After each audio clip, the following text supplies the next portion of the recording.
seize opportunity. If you're considering diversifying a retirement account with precious metals, tax and penalty-free, now is the best time to call Advantage Gold at 800-900-8000. Results vary. Consult your financial advisor before investing. Call 800-900-8000. That's 800-900-8000. From the News Talk STL Weather Center. Our milder stretch is coming to an end, increasing cloud cover overnight, temperatures falling into the 60s, and then we're watching Friday for some scattered showers and the occasional rumble of thunder.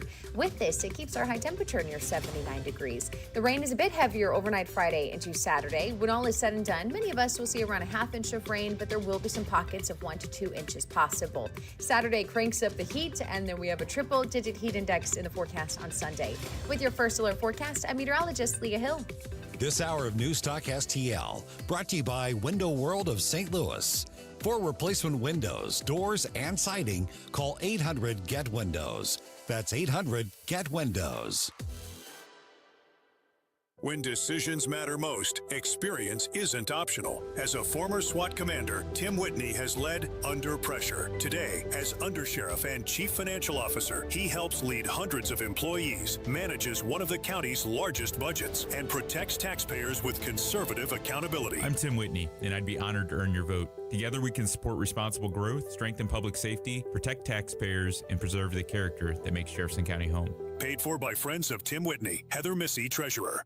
There's an old way to get ready for college, and there's a snooze way. Parents spend thousands of dollars on tuition, books, laptops, and everything their student needs to succeed. But one of the most important investments is often overlooked. Sleep. A college student who sleeps well is more alert, more focused, and better prepared for the challenges ahead. At Snooze Mattress Company, we use advanced pressure mapping technology to help match every student to the right sleep system. Give them an advantage they'll use every single night. When you sleep better, everything gets better. On the next, Larry Connors, USA. The story behind the story when I was a bull rider, but why I can't ride a mechanical bull. Larry Connors, USA. Now, weeknights 6 until 8 on News Talk STL. This hour of Jones and Arps is brought to you by Stifel. Contact your Stifel financial advisor at stifel.com. That's STIFEL.com. Tim Jones and Chris Arps in the afternoon. The 9 most terrifying words in the English language are, I'm from the government and I'm here to help. The more you remove voting from Election Day, the more opportunity you're offering for people to commit fraud. Are you not entertained? Are you not entertained? I think the Democrats are so short-sighted in this tactic they have now to just cheat at any cost to win elections. Nobody stands up. These people are crazy. I'm telling you, they're crazy. What are we doing wrong here? As a former leader in the House, I think you can put your finger on it. It's called leadership. We don't have it. Tim Jones and Chris Arps.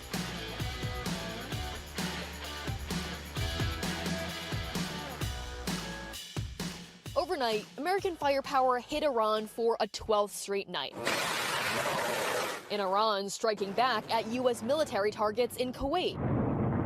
The U.S. Central Command said the strikes are meant to stop Tehran from threatening commercial shipping in the Strait of Hormuz. Iran's Revolutionary Guard claimed a tanker that tried to slip through caught fire on a mined route and warned any ship that defies Tehran will, quote, meet the same fate. Now, President Trump's stark new threat. Every time Iran shoots at a ship in the Strait, the U.S. will bomb and destroy one bridge or power plant. 406, and welcome into the Thursday, July 23rd edition of the Tim Jones and Chris Arps Show. Amazing that this month is almost over. 7 more days. August will be here before you know it. And, of course, August is the primary month, August 4th. A lot of big elections happening in around the state. And, of course, we'll be voting on Amendments 4 and 5. If you're watching live on the live stream, you see that my partner Tim Jones is not in the studio with me today, and unfortunately he won't be joining us. He is still in Orlando, Florida at the ALEC meeting. So today it'll be me and our extraordinary executive producer, Joey V. Joey V, how are you, my friend? Doing wonderful. Thank you for inviting me to today's show, Chris. Joey, we couldn't do it. I couldn't do it without you. Before we dive into all of these big news stories today, it is Thursday, and you know the audience is waiting with bated breath on what your movie review will be tomorrow. Are you going to give them a preview? Did you know that The Odyssey came out and blew everyone's minds and is making all the money? Where have I been? That means that there is no studio brave enough to put out another movie this week. They're scared. Nothing has competed with The Odyssey, so I had to scrounge the depths of streaming television to find something to review, and it looks like Apple TV has a brand new movie about pickleball that comes out tomorrow. It's called The Dink. You ever play pickleball? I have not. In my mind, pickleball is for people that are a little older than I am. Well, it's fun for all ages because it's so easy. And dink is a type of move in pickleball where you get close to the net and you just kind of tap it over gently instead of swatting it as hard as you can. So this movie, it is called The Dink in honor of one of the most famous moves in pickleball.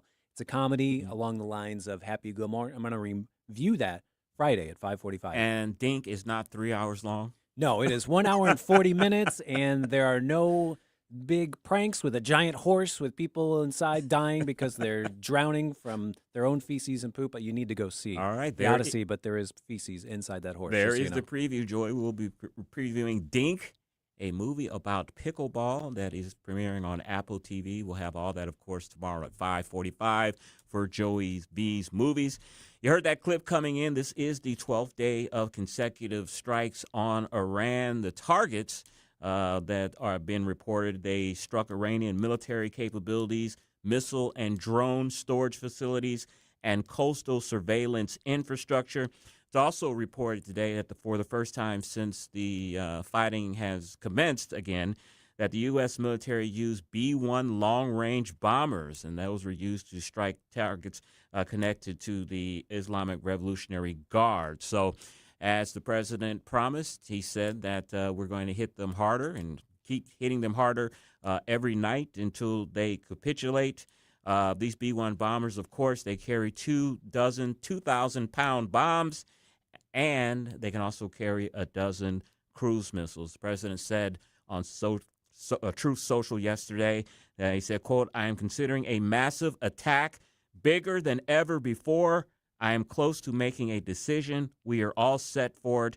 There's no timeline or final call yet." So the president warning Iran that if they don't open back up the Strait of Hormuz and get a little handle on their proxies, the Houthis in Yemen, they're closing down an important waterway in the Red Sea to cut off oil shipments from Saudi Arabia. President is promising to hit them even harder. I've also read reports that the military is bringing in more airplanes into the Middle East, long-range bombers and long-range aircraft that can fuel those bombers. So it looks like things are beginning to heat up. Speaking of the Houthi militants, they struck 2 Saudi ships yesterday. They're trying to blockade, or they are blockading, as I said, the Bab al-Mandeb Strait. Of course, we know that 20% of the oil goes through the Strait of Hormuz. Well, 7% of global oil passes through the Bab al-Mandeb Strait. And, of course, those hostilities have created an oil spike once again. Today, oil was above $100 a barrel. I think we reported a couple of days ago that the national average for gasoline is back at $4. Also, too, regarding this Iranian war, Jordan said that its military targeted 4 Iranian military missiles and drones over the past 24 hours. They also intercepted drones and missiles from Iran as well. And Iran is continuing to attack infrastructure, which they said they would if the United States attacks their infrastructure, that they're going to attack infrastructure in their neighboring countries, Kuwait, Jordan, Saudi Arabia, and also the Arab Emirates. For the second time, there was a House resolution vote yesterday, and it did pass. 4 House Republicans joined the Democrats to pass this War Powers Act. Those 4 House Republicans were Tom Barrett from Michigan, Warren Davidson from Ohio, Brian Fitzpatrick from Pennsylvania, and, of course, Thomas Massey from Kentucky. There was a War Powers resolution vote also in the Senate yesterday, but it failed 47-49. Very close vote, but that did fail.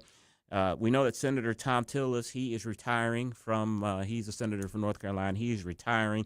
he is not going to run again for re-election, mainly because he didn't want to be primary. The president is at odds with him. He said that for him, his patience is running out, even though he voted against the war resolution. He said that he's going to give the administration 7 more weeks. He said September 10th is the magic day for me to have a very different posture, he said.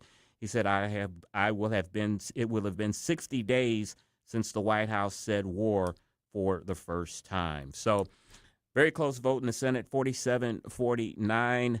The Thomas Tillis said that he is running out of patience. I think many Republicans are also running out of patience as well.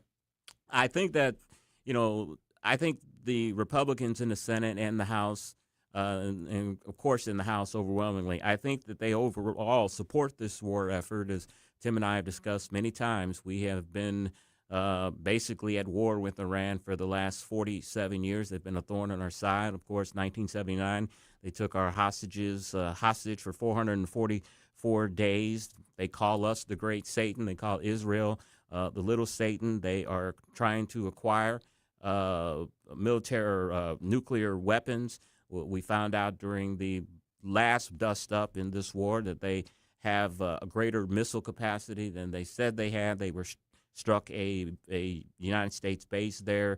I can't think of the name of it. I think it was in the Indian Ocean, show that they have far more capability than we originally thought. I think Americans support, most Americans do support the war. They do support the fact that that Iran shouldn't have a nuclear weapon. I think where people's patience seems to be running out is what is the plan to end this war, come to a satisfactory conclusion. We are also hearing that even though Iran and the United States are back fighting again, that the peace efforts to try to end this war are still going on. There was something on the table the other day about another 10-day extension. I think we talked to Randy Tobler about that. That's on the table.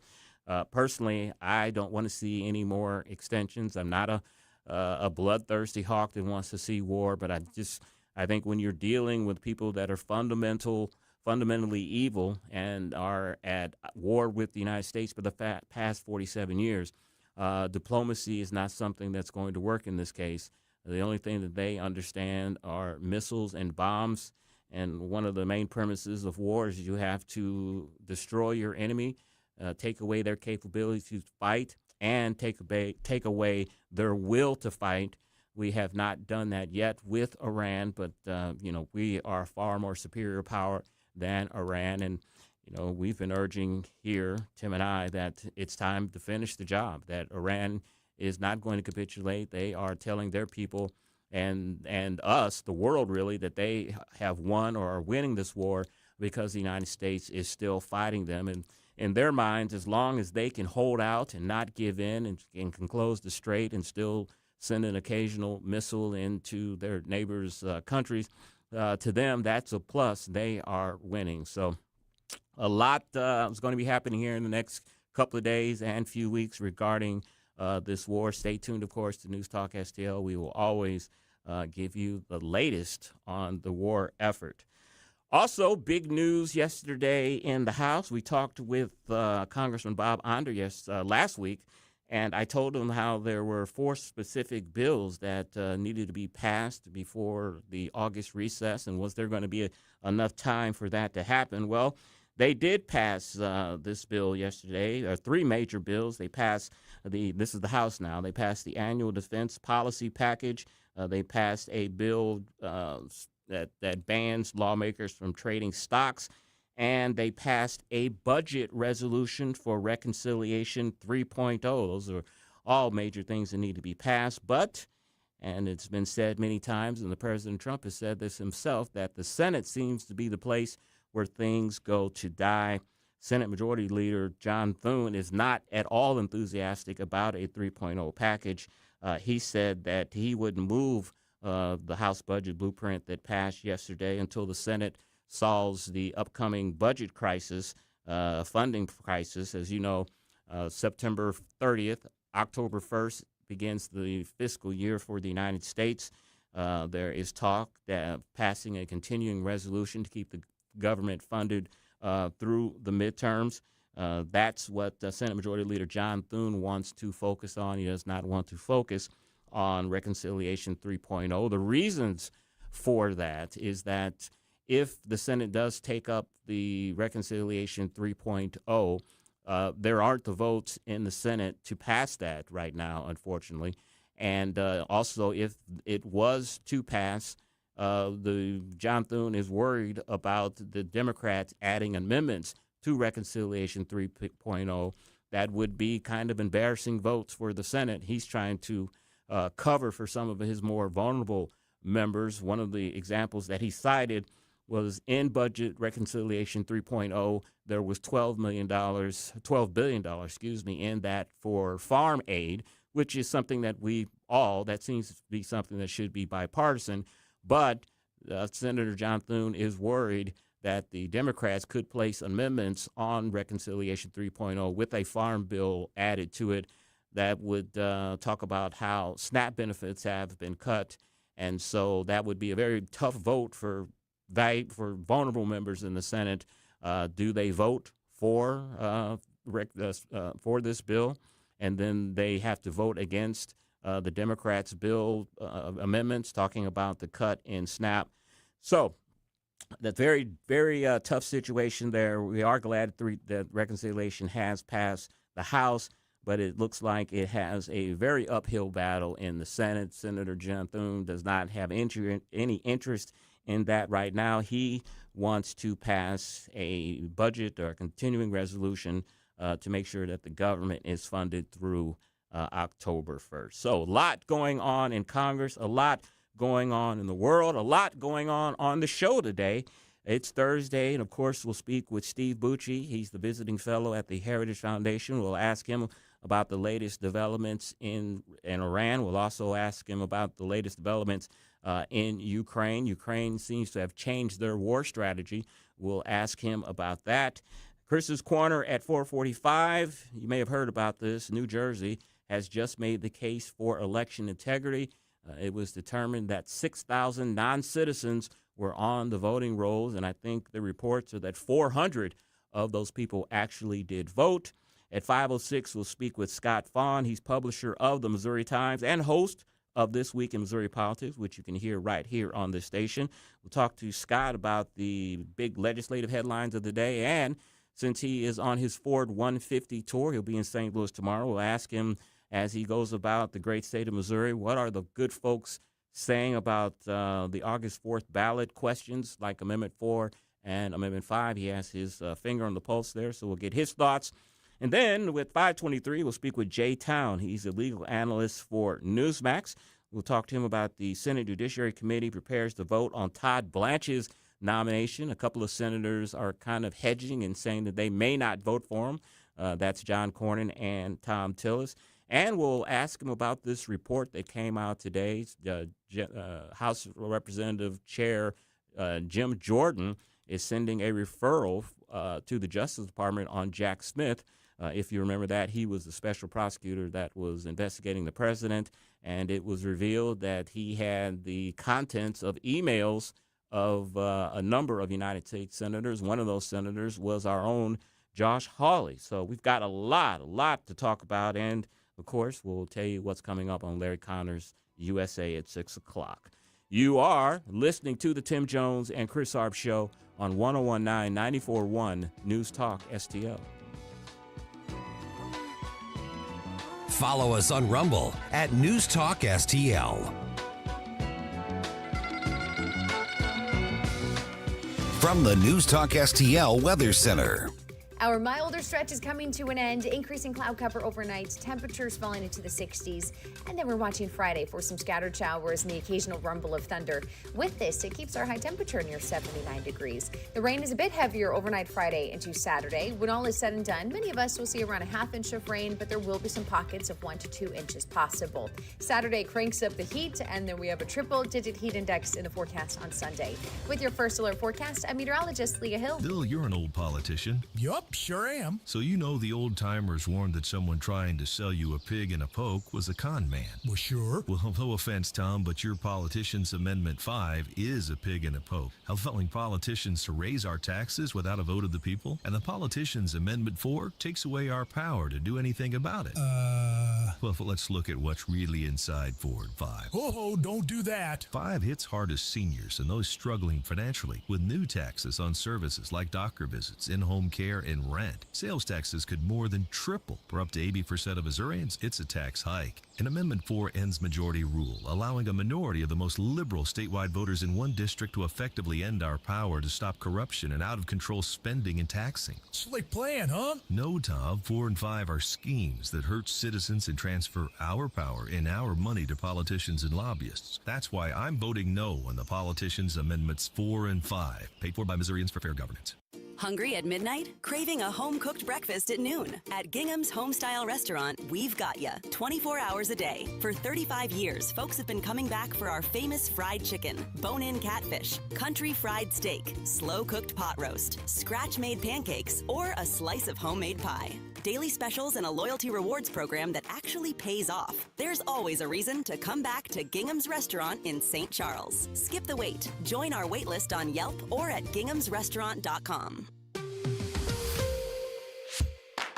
Let's get real. Here's the truth about eliminating Missouri's income tax. I'm here with Camelia Peterson from Americans for Prosperity. And Camelia, I've heard that if we pass Amendment 5, that could actually lower local taxes. How would that work? You know, one of the most overlooked parts of Amendment 5 is that if the sales taxes bring in extra revenue for local governments, they have to reduce other local taxes. This could mean lower personal property taxes. It could lower your real property taxes, and it could also lower your sales tax at the local level. And even for Kansas City and St. Louis, it could lower their earnings taxes. The goal isn't to make government bigger. It's to modernize the tax system while giving taxpayers relief at both the state and the local level. Learn more at afpmissouri.com. Paid for by Americans for Prosperity.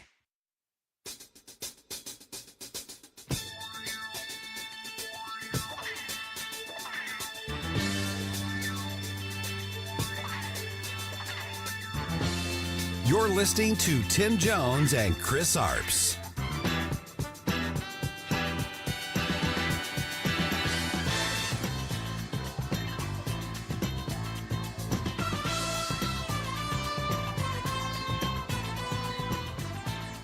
Guys, I saw Arachi, their foreign minister, who the other day say or something about their policies, an eye for an eye. The president's policy is a head for an eye. They are suffering billions of dollars in damage, and their economy is a disaster. But despite all that, okay, these people who are calling us every day, begging, let's do a deal, they send us messages through other countries, third countries. The problem is, every time these people do a deal, they either break it or after they make it, they want to change the deal. So they're probably not ready to do a deal yet, but they will be soon. Steve Bucci, visiting fellow for Special Ops at the Heritage Foundation. Oh, yes. What were you about to ask me? Do you expect me to talk? Steve Bucci, good afternoon. How are you, my friend? Looks like we got disconnected, but he's on the line right now. Let's see. Try it. Mr. Bucci, how are you, sir? I am well. How are you? Good, good. We just had a little technical difficulty there, but we are ready to go. Steve, a couple weeks ago, I did a commentary here asking if Iran was trying to pull a November surprise like they did in 1980 against Jimmy Carter with this feigning like they want to negotiate and just trying to string us along. It looks like that possibly the November surprise came in July. Your thoughts, sir? I don't know if it was as big a surprise as maybe they thought, but, there were lots of people, and I'm not bragging, but including me, who said, these guys are not good negotiating partners. I think I've said it before. I admire the president for wanting to use negotiations to do this, but you can't trust this particular regime. They lie, they dissemble, they delay, They're constantly trying to manipulate, and we're back to the stick. The carrot didn't work. We're back to the stick. I think that's, where we need to be to move this thing down the field, and hopefully we'll get there. Speaking with Steve Bucci, visiting fellow at the Heritage Foundation. Steve, we have heard reports that the military is bringing more equipment back to the Middle East. We also had a report today that since the first time since these hostilities have resumed, the U.S. military used a B-1 long-range bomber. Tell us, what are the capabilities of that bomber, and why did we use it? Well, the B-1 has the capability of dropping the large, deep, you call them massive, deep penetrators, really big bombs that they drop from tremendous height. They're pinpoint, GPS located.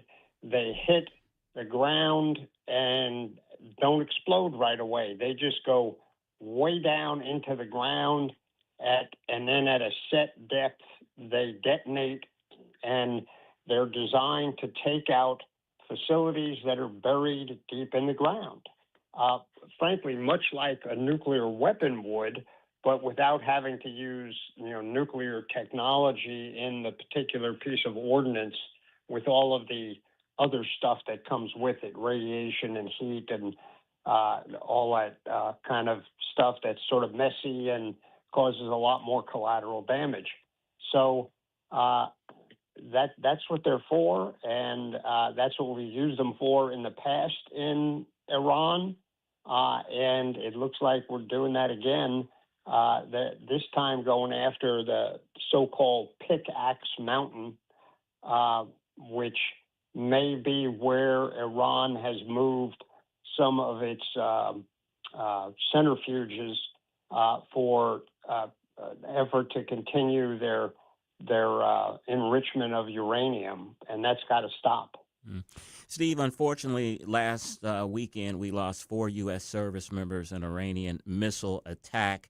There has been talk that Russia and possibly China have been giving information to Iran so that they could strike those facilities more accurately. There was a report in Reuters today that said that Iranians have also struck CIA facilities in the Middle East. What should we do about that, and how can we sanction Russia and China from not help or get them to not help Iran in their strikes? Well, we can put more diplomatic pressure on them. We can put more economic pressure on them. And both those countries will vehemently deny that they did any such thing. But we know they've been helping Iran probably in lots of ways. Given intelligence as to actual locations, I'm guessing that they may have given them a hint. Hey, we think the Americans are right here. Based on our technical intelligence, the Iranians will probably have confirmed that with human intelligence sources, either people they've paid off or IRGC spies that are in these different countries. Most of the other countries we're talking about don't have the kind of internal repression that you find inside Iran proper. So we all have applauded the Israelis for the spies that they've had inside Iran. Getting a spy inside Kuwait is a lot easier than getting a spy into Iran. So if they've accurately targeted some of our folks, that's really unfortunate and a tragedy for the loss of our troops. But they've been trying hard, shooting lots of stuff at us and at our allies over there. And this is a very, very small number, and at least 1 or 2 of those actually were doing an operation to try and destroy a drone that had been shot down. So it's not like they really killed 4. They probably killed 2. And that's a tragedy. I'm not saying that's not important, but it's not like they suddenly have a giant qualitative leap forward. So we probably should make Russia and China pay some price for it, probably economically at this point, but then keep hammering Iran. Steve, the administration signed 2 agreements with Saudi Arabia yesterday, allowing private U.S. companies to export nuclear energy and technology. A lot of folks are worried about nuclear proliferation there in the Middle East. Are you concerned about that?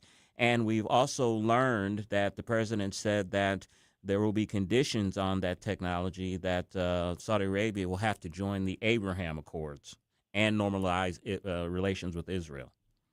Yeah, and that when I first heard about this, that was the first question somebody asked me was, well, gee, you think they'll be required to join the Abraham Accords? I think this is something that, because the Saudi leader, Mohammed bin Salman, who's the crown prince, and he'll be the king when his dad passes away, he is a modernizer. He wants these connections, but he does have a lot of resistance within his country to, working directly and actively with the Israelis. This may be the vehicle through which, he says, well, look, we couldn't have gotten this nuclear deal for our energy consumption if we didn't also do the Abraham Accords and normalization of our trade and relations with Israel. Gee, I'm sorry, but we had to do it. We just couldn't pass this up. So this is, I think, in overall a positive development. While I'm with everybody else, it makes me nervous whenever a new country starts getting nuclear power. But I think in this case, the Saudis under Mohammed bin Salman's leadership are a good bet to do this, particularly because we're going to build the facilities. We're going to be helping them run the facilities. We're going to have complete access to the facilities. And frankly, it's a lot harder to hide things in Saudi Arabia than it has been in Iran because of the different topography in the two countries. I think this is a good bet that, much akin to the Japanese after World War II, who they eventually had the capability and the technology to build this stuff themselves, but they said, look, we want this so we can be energy independent. America, we don't want the capability to build nuclear weapons. We've seen what that does by being the target. You guys give us a nuclear umbrella. We'll just do this for our energy needs, and we'll try and help you in other ways. And they have done that and been very loyal in that agreement. I think the Saudis are going to be in the same boat because they really are more concerned about Iran than the Israelis are, frankly.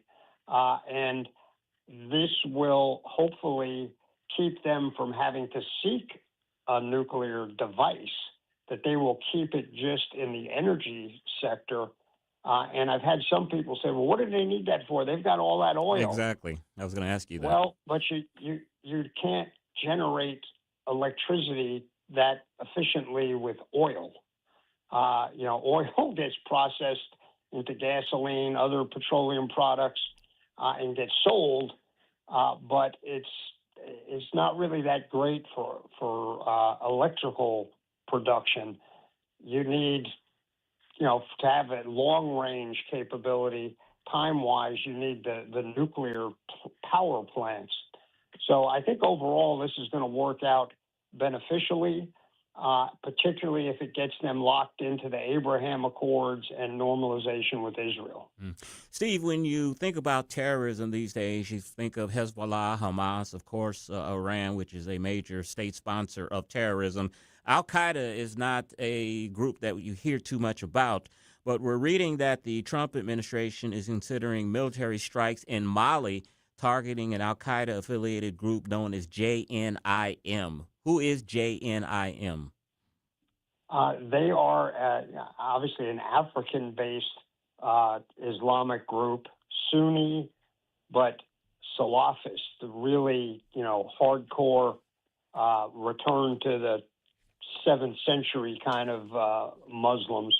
on the Sunni side, much like the Iranians are on the Shia side. They have continued to oppress Christians in Mali just the way they have in Nigeria. It's a pretty dire thing there because Mali doesn't really have the capability to fight them.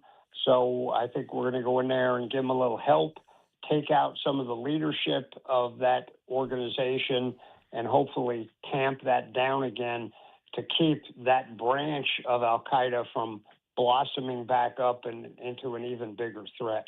Speaking with Steve Bucci, visiting fellow at the Heritage Foundation. Steve, I want to shift to Russia. Ukraine has changed their military strategy a bit. They are now starting to hit Russian vessels. They hit 11 Russian vessels in the Sea of Azov. That is a vital waterway for Moscow. We're reading that Russia is now receiving shipments of fuel from India. Russia has banned the export of diesel following these Ukrainian strikes. How effective do you think this will be long-term for them, and can they keep doing this?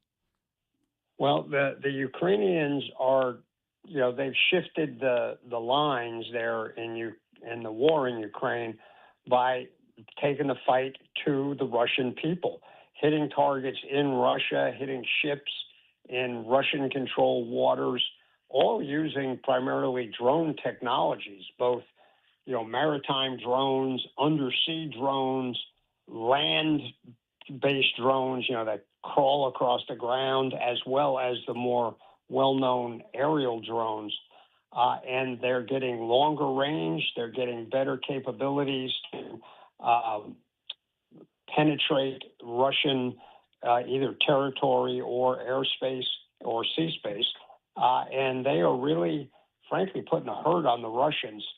So there's a lot of talk that Putin is under great pressure to either finish this or end this. I don't think he has the capability to finish it. So hopefully he's going to get to the conclusion that, hey, I better end this because it just didn't work the way I thought it would. And that's due to the bravery and the ingenuity and innovation of the Ukrainian military, but also from the help that's finally coming in a little more steadily from Western Europe, the part of Eastern Europe that is now in NATO, and from the United States. I think our position is shifting to, we realize Putin is the problem, not part of the solution, and we've sort of given up on him being a good partner. We're finally starting to realize some of these bad guys, they don't make good negotiating partners. And Godspeed to Ukrainians. I hope it gets there sooner rather than later.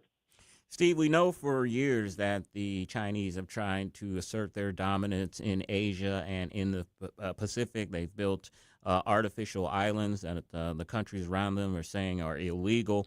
A report is that the U.S. Coast Guard is sending ships that were in the Middle East. They have been redeployed to the Singapore and Philippines. I want to get your thoughts on that. And why are we sending U.S. Coast Guard ships instead of destroyers? Well, the Coast Guard does have a wartime mission of assisting the Navy. They also use them in peacetime, even though they technically still belong to the Department of Homeland Security. They're seconded to the Navy for these missions, which are designed to emphasize the freedom of navigation. Sometimes we do that with Navy vessels, but when you're getting closer to shore, it's a good idea to use the slightly smaller Coast Guard vessels. It gives their folks a ton of training. They are better equipped to do these littoral kind of missions closer to shore, and they're really good at it.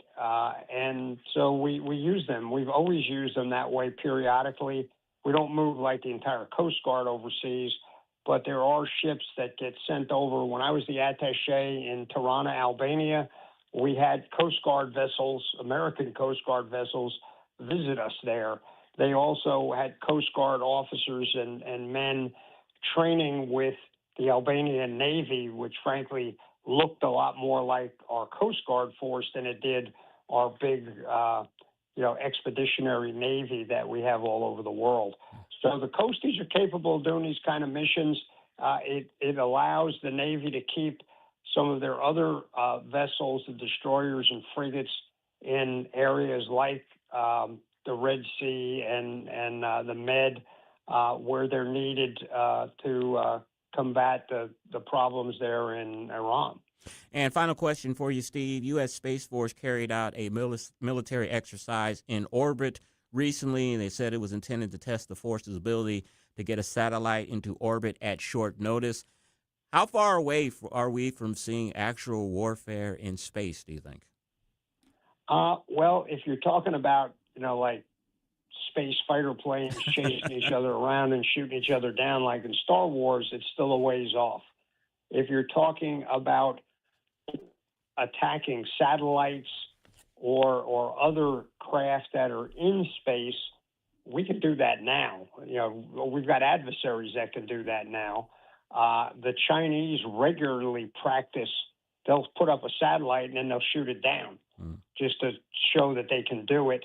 Our intercontinental ballistic missile defense system, the stuff we have to shoot down other people's ICBMs, they can do it on the launch phase inside the atmosphere.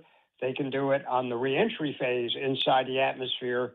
But the big strength is being able to hit the ICBMs when they are outside the atmosphere, traveling around the curve of the Earth. We have the capability of sending up interceptors that can shoot down those missiles. So in a sense, there's already warfare out there in space, just not quite as cool as Star Wars, and nobody's given the pilots lightsabers yet. And that's Steve Bucci, visiting fellow at the Heritage Foundation, heritage.org, on X, S. Bucci. Steve, thank you as always for your wisdom and insight. Have a great weekend, and we'll speak with you again next Thursday. Absolutely. Have a good week, and God bless. Thank you, my friend. 444, Chris's Corner, New Jersey just made the case for election integrity. I'll tell you all about that next on 1019 94.1 News Talk STL.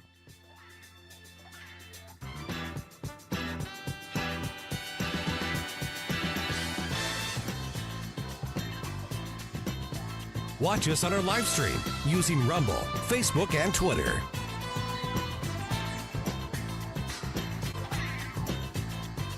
From the News Talk STL Weather Center.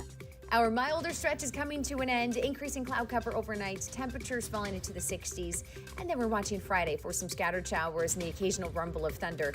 With this, it keeps our high temperature near 79 degrees. The rain is a bit heavier overnight Friday into Saturday. When all is said and done, many of us will see around a half inch of rain, but there will be some pockets of 1 to 2 inches possible. Saturday cranks up the heat, and then we have a triple-digit heat index in the forecast on Sunday. With your first alert forecast, I'm meteorologist Leah Hill. If you have a phone, you have a radio. Download the all-new News Talk STL app. Love the all-new News Talk STL app. On my way to work in the morning. Usually I'm in the car. I listen on the app in my car every morning going to work. Download the News Talk STL app and listen anytime, anywhere. Hey, is 2026 the year you finally buy that home? If it is, Royal Banks of Missouri is the kind of place that you want on your side. Their mortgage team doesn't just hand you a rate and send you along the way. They actually work with you through the whole process to buy your home, and that matters because there's no call center, there's no out-of-town decision maker. You're dealing with local people who know this market and are working for you. Now, maybe you're already in your home and you've been thinking about making it better, a backyard upgrade, a patio, maybe finally taking that family trip you've been putting off. Well, that's where a Royal Banks of Missouri home equity line of credit comes in. It gives you the flexibility to use the value you've already built in your home to actually enjoy your life a little more. Hey, it's simple, it's convenient, and it gives you peace of mind. Give Royal Banks a call today at 314-212-1500, or you can visit royalbanksofmo.com to get started. Royal Banks of Missouri, investing in our communities one client at a time. Member FDIC, equal housing lender. You work hard, follow the rules, and get absolutely slammed by taxes. Your paycheck taxed, your property taxed, everything you buy taxed. Missouri's tax system isn't broken, it's rigged against you. The lawyers and lobbyists working for big corporations and the super rich buried over 200 loopholes for themselves in our tax code. While they pay nothing on the services they use, working families are taxed over and over. It's no wonder they're lying about Amendment 5. Our corrupt tax system is rigged in their favor. They're getting a free ride on your back. Don't believe their lies. The truth is, Amendment 5 closes loopholes exploited by the super rich and slashes taxes paid by Missouri's working families, phasing out income taxes and cutting property taxes. They finally pay what they owe while you keep what you earn. Vote yes on Amendment 5, paid for by Missouri Promise PAC. Hey, Colombo here for Rockwood Charcoal. Rockwood is made from 100% pure Missouri oak and hickory, so you're cooking with the best and supporting local industry and a local business all at once. There's over 100 area Rockwood retailers. Find yours at rockwoodcharcoal.com. Every summer, homeowners make plans: a new grill, a backyard project, a family vacation. But what about the upgrades you could enjoy every single day? Your windows drafty, difficult to open? Your patio entry door has seen better days? Now's the time to make a change. Renewal by Anderson makes replacing windows and doors simple. Beautifully crafted products, professional installation. And right now, save big. Get $1,000 off your patio or entry door and take $400 off each replacement window. Call 877-WINDOWS or visit renewalbyanderson.com. 877-WINDOWS or visit renewalbyanderson.com. Renewal by Anderson. Superior products, exceptional service. The radical left let crime and drugs pour into our nation, and they let biological men into girls' sports. But here in Missouri, if there's a problem, we fix it. That's why Ann Wagner's fixing the mess the radical left made and delivering for us. Wagner voted to ban biological men from competing in girls' sports. And she voted to fund the police and provide more resources for Border Patrol agents, keeping our families, communities, and children safe. And Ann Wagner didn't stop there. In Congress, Wagner passed the largest working-class tax cut in American history, kept big government out of our business, protected our way of life, and ensured our communities remain safe. That's why Ann Wagner's endorsed by the Missouri Farm Bureau and Missouri Fraternal Order of Police. Vote Ann Wagner for Congress on August 4th. I'm Ann Wagner, and I approve this message.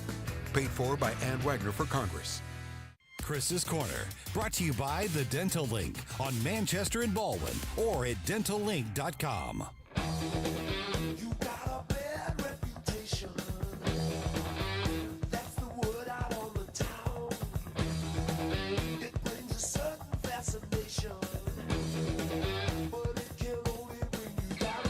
Follow Chris Arps on Twitter at Chris_Arps.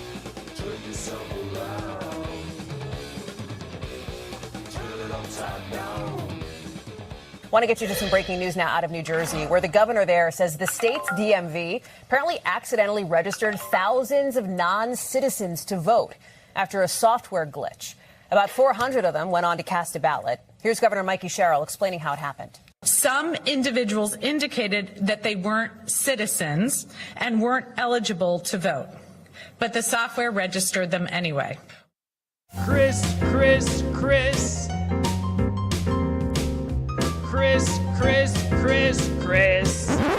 And if you don't know, now you know. And now, Chris's Corner. For years, we've been told that concerns about non-citizens voting are overblown, that it almost never happens, that our election safeguards work, and that anyone who proposes stronger safeguards, voter ID, proof of citizenship, better voter roll maintenance, must have some ulterior motive. Then comes along New Jersey. Democratic Governor Mikey Sherrill revealed that a serious software error in the state's Motor Vehicle Commission system resulted in roughly 6,600 people being registered to vote, even though they had indicated they were not United States citizens. Let me repeat that. These individuals reportedly answered no when asked if they were American citizens, and the system registered them anyway. Then comes the part that should get everyone's attention. According to the governor's preliminary analysis, fewer than 400 of those people actually voted. Now, New Jersey officials say this was a software error. Governor Sherrill says these people were registered through no fault of their own, and there's no evidence that this was some organized conspiracy to steal an election. Fair enough. But that doesn't make the story less concerning. It makes it even more concerning. Because if you believe New Jersey's explanation, you don't need some massive conspiracy to put ineligible voters on the rolls. All you need is a broken system. And that's exactly why election safeguards matter. Yet when Governor Sherrill was asked about President Trump potentially pointing to New Jersey as evidence of vulnerabilities in our elections, she turned the conversation toward Trump. She said Trump has zero credibility on election integrity and accused him of undermining America's faith in elections. But Donald Trump's credibility isn't the issue. New Jersey's voter registration system is. This is what frustrates millions of Americans about the election integrity debate. Whenever someone discovers a vulnerability, the political conversation immediately becomes about Donald Trump. How about we talk about the vulnerability? 6,600 people registered despite indicating they weren't citizens. Hundreds apparently casting ballots. If those facts don't justify a serious conversation about how we verify voter eligibility, what would? Republicans in Washington have been pushing the Save America Act, which would require documentary proof of citizenship when registering to vote in federal elections and identification when casting a ballot. Critics say those requirements could make registering more difficult for some eligible American citizens. That's a legitimate issue to debate, but New Jersey just demonstrated the other side of that debate. What happens when the safeguards we already have fail? Because here's the question I keep coming back to. If someone tells the government, I am not a United States citizen, and the government registers that person to vote anyway, exactly what safeguards stop the mistake? Apparently nothing. And if it happened to thousands of people in New Jersey, is it unreasonable to ask whether similar mistakes could happen elsewhere? That's not election denial. That's not conspiracy theory. That's called learning from a failure. We require identification and verification for countless important activities in American life. Opening certain financial accounts, getting government benefits, boarding an airplane, yet somehow, when Americans suggest strengthening citizenship verification for something as fundamental as choosing the people who govern the country, we're told the very discussion is dangerous. I don't buy that. You don't strengthen confidence in elections by telling Americans there's nothing to worry about. You strengthen confidence by making the system worthy of their confidence. And here's where I think both sides need some perspective. Republicans shouldn't claim that 400 potentially illegal votes prove every allegation of widespread election fraud. They don't. But Democrats shouldn't claim that because 400 votes probably didn't determine an election, the problem doesn't matter. It does. The standard cannot be, don't worry, there weren't enough illegal votes to change the outcome. The standard should be, we built a system designed to prevent illegal votes from being cast in the first place. Because every American citizen, Republican, Democrat, or Independent, should be able to agree on one basic principle. Every eligible citizen should have an easy access to the ballot. Every legal vote should be counted, and only eligible citizens should be voting. New Jersey gave the country a real-world example of what can happen when the system fails. Instead of arguing about Donald Trump, maybe we should fix the system. Because the question isn't whether 400 votes changed an election. The question is why hundreds of people who were apparently ineligible were also able to vote at all. And if we don't answer that question now, we shouldn't act surprised when Americans start asking a much bigger one, can we trust the system? And that is Chris's Corner, and I ask you to follow me on X at Chris_Arps and on Facebook at Christopher Arps Politics. Want to give an update. Next week, you may not know this, there's going to be a St. Louis County Executive Candidate Forum. It's happening Wednesday, July 29th at 7 p.m. It's going to be held at the St. Louis County Republican Central Committee headquarters. That's located at 794 M Gravois Bluff Road or Boulevard. It's going to be the St. Louis County Executive candidates Dennis Hancock, Angela Mosley, Brian Williams, and Jake Zimmerman. They have all been invited. They have all accepted except Brian Williams. So hopefully he will do that before next week. And it's hosted by me, your very own Chris Arps. If you'd like more information, call 314-398-6667. All St. Louis County voters are encouraged to attend.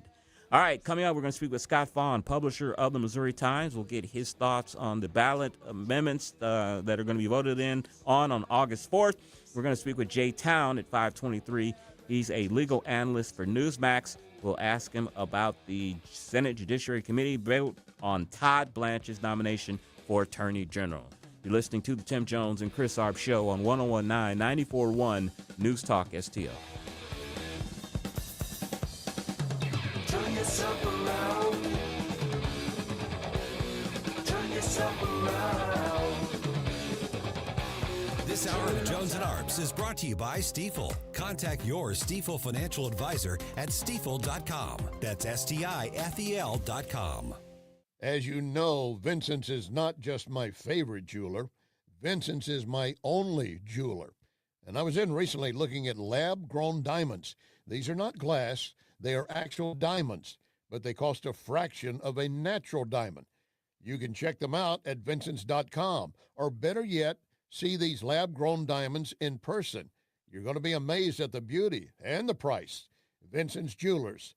Vincent'sJewelers.com. When Donald Trump needs conservative votes to help pass his agenda for Missouri, Representative Tricia Burns never answers the call. Tricia Burns has missed 370 votes. Burns is bucking President Trump's priorities. Burns did not vote to stop DEI initiatives, prevent China from owning Missouri land, defund Planned Parenthood, and Burns did not vote to ban boys from girls' sports. Tricia Burns not showing up for Missouri and President Trump. Instead, Tricia Burns spends her time pulling pranks on the Suicide Prevention Hotline. Yes, you heard that right. Tricia Burns lied to the police and staged a fake suicide emergency. She sent a series of messages to the hotline and said she, quote, had a gun to her head, end quote. When she got caught, she said there'd be no consequences because she's a politician. By August 4th, vote to show Tricia Burns that there are consequences to being bad at your job. Let's Go Brandon PAC paid for and is responsible for the content of this advertising. Not authorized by any candidate or candidates committee. Chris Foss, Treasurer.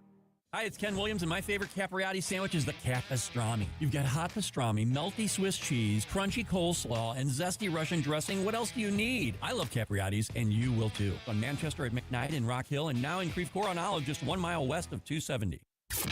News, analysis, opinion. News Talk STL. KLGY HD3 Clayton, K270BW Bellefontaine, KNBS Bowling Green. This is News Talk STL at 101.9, 94.1, and always streaming at newstalkstl.com.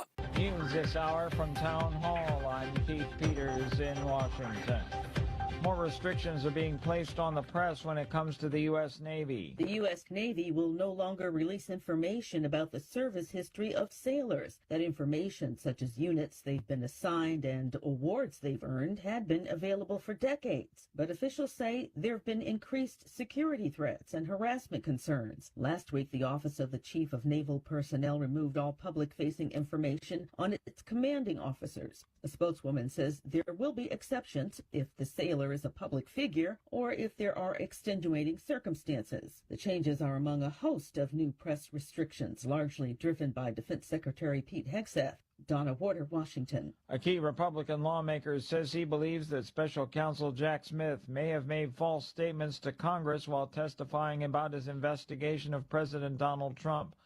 Correspondent Bernie Bennett has more. Ohio Republican Jim Jordan, chairman of the House Judiciary Committee, referred Smith to the Justice Department for possible prosecution related to closed-door testimony about whether he had obtained records of lawmakers while investigating President Trump's investigation of the 2020 presidential election. The referral, sent Wednesday, centers on a December 2025 exchange in which Smith asked about subpoenas that prosecutors had issued for the toll records of some Republican lawmakers as part of the investigation.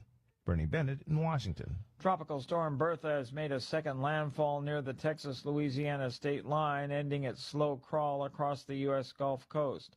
The National Hurricane Center said Bertha should weaken rapidly over land after its center comes ashore Thursday about 75 miles northeast of Galveston, Texas. On Wall Street, the Dow down by 506, the Nasdaq dropped 553, the S&P lower by 90. More at townhall.com. The following is a real-life story from Trinity Debt Management. When I was feeling the stress of too much credit card debt, I looked at two different options: debt settlement and debt management. They may sound the same, but guess what? They're not. Debt settlement seemed like a quick fix, but I found out it would destroy my credit, create tax headaches, and hit me with huge fees. They actually told me to stop paying my bills. No way, not me. Then I turned to a debt management plan developed by the team at Trinity. They worked with my creditors, lowered my payments, reduced my interest, saved me thousands, and paid off my debt. And Trinity is a Christian company, which is important to me. If credit card debt has you down, call Trinity at 1-800-990-6976. My name is Heather. Please forget debt settlement and remember Trinity Debt Management. 1-800-990-6976. From the News Talk STL Weather Center.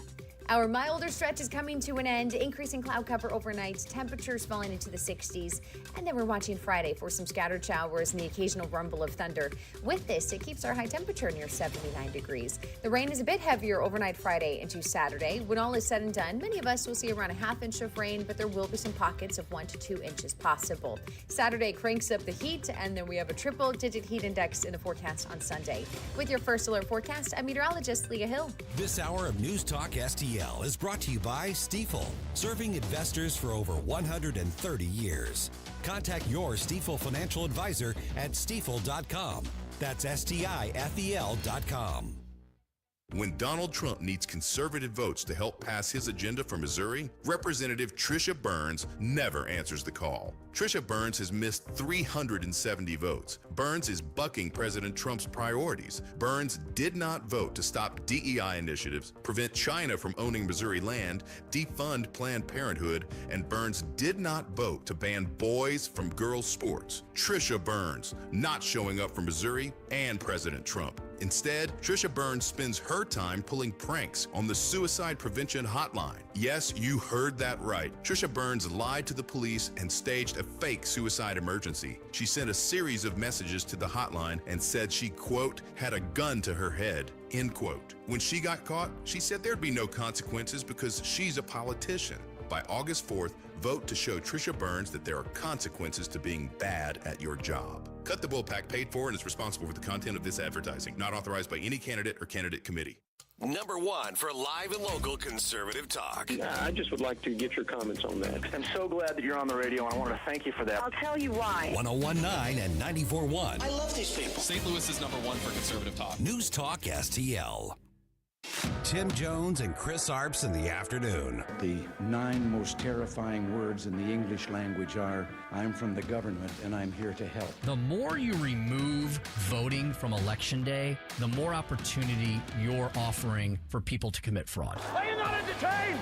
Are you not entertained? I think the Democrats are so short-sighted in this tactic they have now. They just cheat at any cost to win elections. Nobody stands up.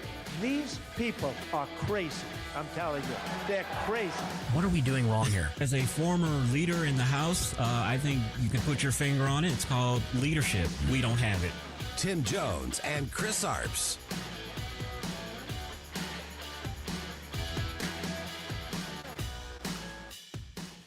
For starters, it's an off-year election, so there's no race for governor or attorney general. Plus, the 2 U.S. Senate seats are also not on the ballot this year, with the only candidate on the statewide ballot being the race for state auditor. Outside of that race, though, there's a lot of money being spent on campaigns across both sides of the political aisle, including 3 contested congressional primaries underway. However, statewide, all eyes won't be on a candidate, but rather the proposed constitutional amendments that will appear beneath them on the ballot. 5:06 on the Tim Jones and Chris Arp show. You know, it's not every day, Joey, that we're able to get a media mogul on the show. We've had Chris Ruddy from Newsmax on the show before. We have another media mogul on the line. He is Scott Faughn, publisher of the Missouri Times and a host of This Week in Missouri Politics. Mr. Faughn, how are you, sir? Doing very good, Chris. How are you? I'm good. Hey, before we get going, tell the audience where they can listen and watch your fine television program and listen to it. Every Sunday, 9 o'clock on ABC 30 there in St. Louis. tune in. We'll have a full panel this week talking about all the amendments that were just being discussed there. Amendment 5 is extremely hot right now. And Scott, you texted me yesterday, told me that the F-150 tour will be rolling into St. Louis tomorrow, and that's where I want to start. We've got a pretty contentious congressional race in the 1st District. It is a rematch between Cori Bush and Wesley Bell. Cori Bush, of course, is aligned with the Democratic Socialists of America. Wesley Bell is a progressive, but he is heavily supported by AIPAC. We've seen a lot of these DSA candidates across the country do quite well. Do you expect that from Cori Bush on August 4th? Well, I'll tell you, I think that Bell came on very strong. People forget Wesley's ability as a politician. I mean, when he beat Bob McCullough, I honestly don't know anybody that really thought he was going to win that race. Bob was a St. Louis institution, and he knocked him off handily. So when he beat Cori, he really came in the front door. I think he might have snuck up on her a little bit. This race is going to be very interesting. I will say this. I think the folks at AIPAC have their work cut out for them in the Democrat Party. More and more Democrats I see. The Republican a little bit, but the Republicans are more just isolationist, period. I see a certain wing of the Democrat Party becoming more and more just straight up anti-Israel. Mm-hmm. So I'm interested to see how that affects Wesley in his reelection. I think he wins because there's a lot of folks that Cori's antics are just a little much, right? They're just a little bit more than they want to put up with from a member of Congress, and it can be a little embarrassing at times. You know what I mean? Yep. Where Wesley Bell is a professional politician in the code of Bill and Lacey Clay, your guy that actually brings home things and works constituent services. I tend to think Wesley pulls it out, but he definitely has a fight on his hands. Scott, let me tell you where I think the Cori Bush campaign is making a mistake. If you see a lot of these DSA candidates across the country, they're appealing to the white, college-educated, liberal female. They're appealing to the white males that have the hair buns in their hair. If you look at Cori's campaign, she seems to be mainly focusing on the black community, disgruntled black folks, and campaigning in the black community and not really expanding her base. Your thoughts on that? I definitely think Cori is a base politician, right? She is the kind that she's not really, I don't think it's her strategy to go out past her base. I think Wesley's strategy is to bring in your former coalition of Democrats. And I'll tell you, I think if you look at that race, in Cori Bush actually probably works better in your Tower Grove area, right? Your super liberal white folks that have kind of picked up protesting as a social club. That's your Cori Bush people. I think Wesley Bell, your voter that votes all the time in the black community, I do think there's something they like about Wesley being more professional that works for them. And I definitely think Cori, focusing on the black community is probably where she should, because I do think, if you got a purple skunk stripe in your hair, you're probably a Cori Bush person from the beginning. Speaking with Scott Faughn, publisher of the Missouri Times.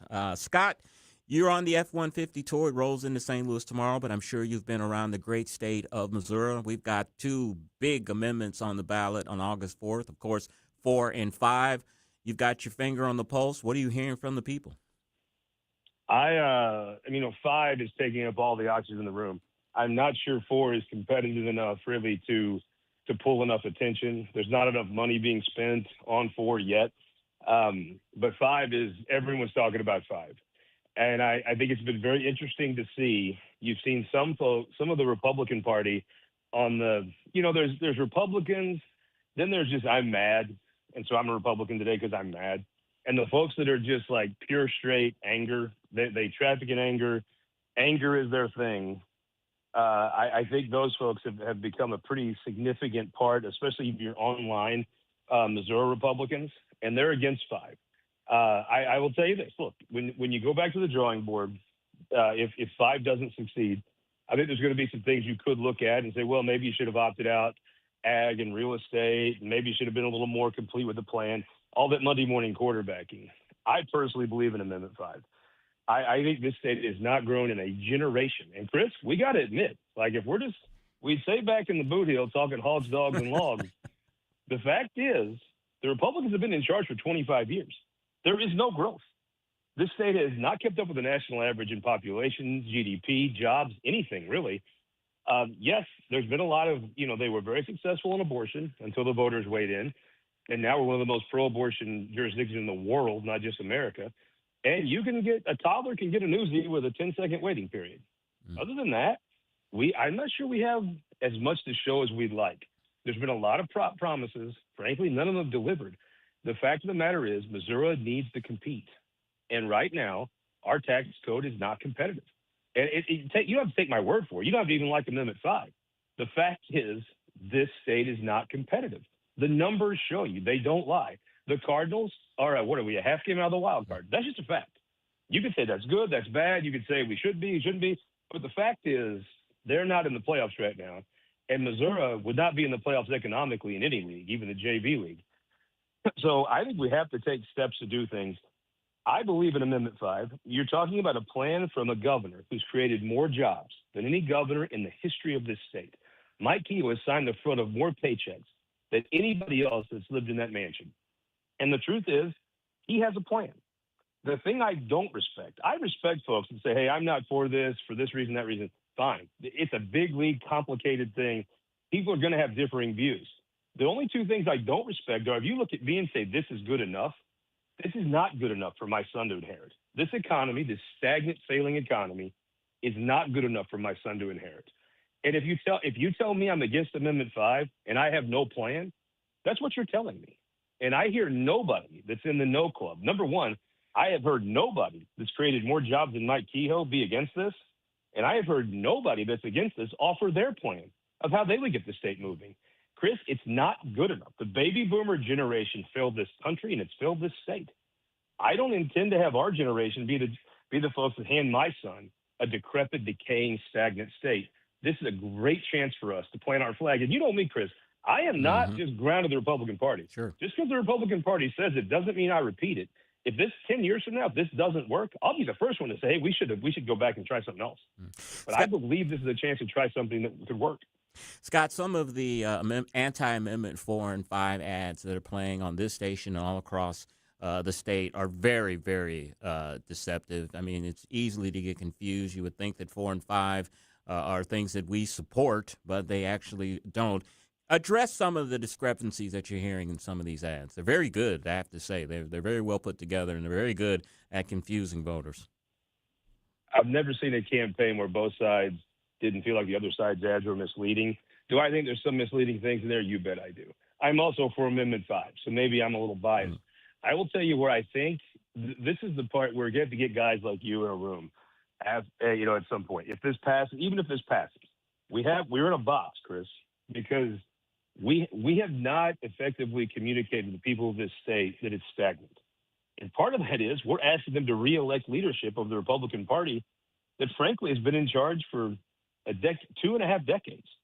So we're going to have to figure out how we communicate to the people of this state that we have a stagnant economy. It is not good enough, and we can do better. Because right now, the other side capitalizes on the fact that not that many folks see it. Because we haven't lost population like Illinois. People aren't fleeing to get out of Missouri. It's just stagnant. It's almost worse. Because if people were fleeing like they are Illinois, then we could kind of say, okay, there's obviously a problem. Now, they don't, but they're Chicago and they're Cubs fans, so, God help them. As we'd say in the boot, he'll bless their heart. But in reality, it's almost worse to be stagnant than to have people fleeing, because when you're stagnant, you can almost justify doing nothing. And we've justified doing nothing for far too long, and I am very grateful to the governor for taking on the biggest problem. Mike Kehoe's life would have been way better if he'd have just kept doing the stagnation that's happened for 2.5 decades. If he had just kept kicking the can down the road, not attacking the real problem, nobody would have blamed him because it's stagnant. It's not that we're going to fall off a cliff. It's just stagnant. He decided to step up and address the real problem in this state, and I admire him a great deal for it. And I'm very grateful that he took this on, and I'm for it. Yes, it's in Missouri. It's near impossible to get a yes. It is very hard. If you have funded opposition, it's very hard. I do think, when we sit down, there's going to be things from every campaign you could learn. There's probably a few from this one that folks could learn. But at the end of the day, Chris, I'm not give up on this. I am very bullish on Amendment 5. And again, I go back to, if you're against Amendment 5, fine. I respect folks that are against Amendment 5. Who's to say I'm right? What's your idea? Very easy to sit down and tear down an idea. Very easy to throw out things and say, no, no, no. What is your idea to move this state forward? Because do you really want to look your sons and daughters in the face and say stagnation is good enough because I didn't want to risk something? Come on. I actually think at the end of the day, I've heard all the prognostications. I don't really believe any of them. I think roughly Missourians will be taxed about the same on Amendment 5. I think what we're betting on is ourselves. That if we put ourselves in a competitive economy, Missourians can compete with anybody. Right now, we've chosen to shackle ourselves with this 1930s tax system that doesn't give our companies a chance to compete. I have 49 employees. I would like to have more. You know why I don't have the 50th? The government. Do you know why I don't have more? The state government. We need to give ourselves the chance to compete. And the fact of the matter is, you're going to be taxed roughly the same on this. Some people say you're going to come out ahead. I don't know. Probably it's going to be so marginal, depending on the year and what you buy and what you make. It's probably going to be negligible if you took a 5-year average. I'm not a big believer. I'm not going to come here and sell you some Pollyanna story. I think we have to really adultly, soberly look at the facts. We're not competitive, and we got to become competitive. And Amendment 5 is a chance for us to actually compete with other states. And I think you put hardworking old boys from Missouri to work, I like our chances. Scott, being on a radio station, we hear a lot of commercials, especially during the political season. One commercial that we're hearing often and it's getting a lot of attention is in the SD10 race between Trisha Burns and Mike Deering. One of the commercials accuses Trisha Byrne of calling a suicide prevention hotline and claiming she had a gun to her head and was about to shoot herself. Can you give us some context on that whole situation? And if you had a handicap, who would you say is leading or losing in that race? Well, I do remember very well. We covered it at the Missouri Times that there was there's right now a texting kind of chatbot thing. If you're suicidal, you can text this number, and it's kind of, I think it's some AI or something. It's not particularly. I guess I would thought, I've seen the ads and stuff for it. Mm-hmm. I guess I thought a person texted you back and tried to talk you out of suicide, but it's not. It's a text system, and Trisha didn't really think that was very good. So the person, one of the vendors that runs it, was sitting there with her, and she text messaged it. Now, should she have done that? Probably not. It was not something very smart to do, and I think she didn't understand all the things that would happen. I don't think she intentionally caused the firestorm that ultimately came from it. And I think she thought because the vendor that ran the software was in the room, that it was something okay to do. Now, obviously, as I say that out loud, that's not a very smart thing to do. Do I think she was nefariously trying to tie up the cops? Probably not. But no, it wasn't a very good thing to do. And maybe the quote that if the quote from the ad I heard when I was on hold is correct, well, she'd probably like to have that one back. But I think you have two kind of different views. You have Mike Deering, the head of the Cattlemen's Association, will do very well in the western part of the district. Trisha Burns is from St. Charles County. She'll probably do pretty well in her area. And it's kind of different views. Trisha Burns is very much a trial attorney person.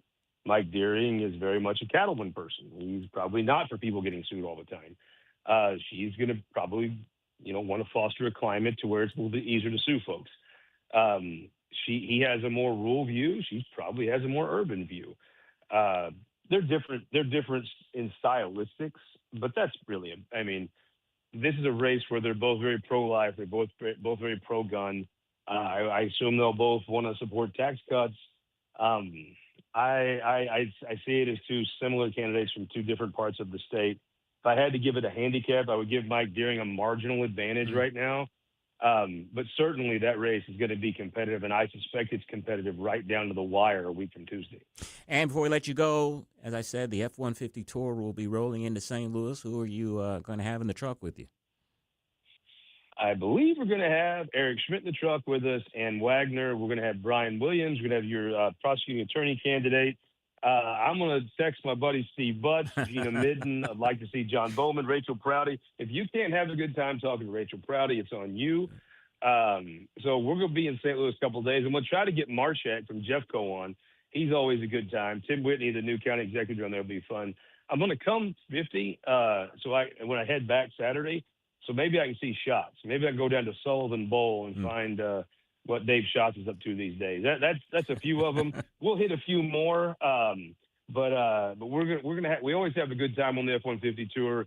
But we'll be all over the metro area Friday, Saturday, getting to visit with everybody. You'll be able to see it all on our social media feeds. We'll have a big post of all of it, and I write a little summation of what went on.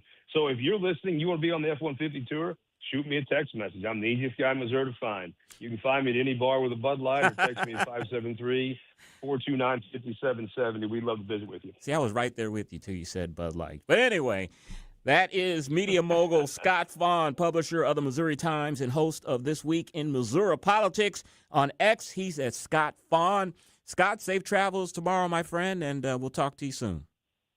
Thank you, buddy. I hope you hope you make it through. I can't imagine what your phone's like this time of year. I hope you get to a week from Tuesday with one piece and not too far over your bill. I just don't want all that crap coming to my mailbox. I'm tired of the political mailers. You're going to have to brick it like we did in the cartoons. Exactly. All right. Thanks, Scott. See you, buddy. All right. Next, we're going to speak with Jay Town. He's a legal analyst for Newsmax. We're going to talk to him about the confirmation vote for Todd Blanche and the referral to the Justice Department of Special Counsel Jack Smith. You're listening to the Tim Jones and Chris Arps Show on 101.9, 94.1 News Talk STL.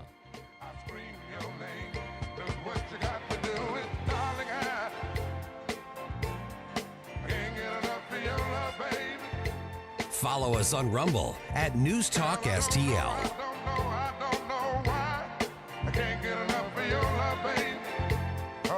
From the News Talk STL Weather Center.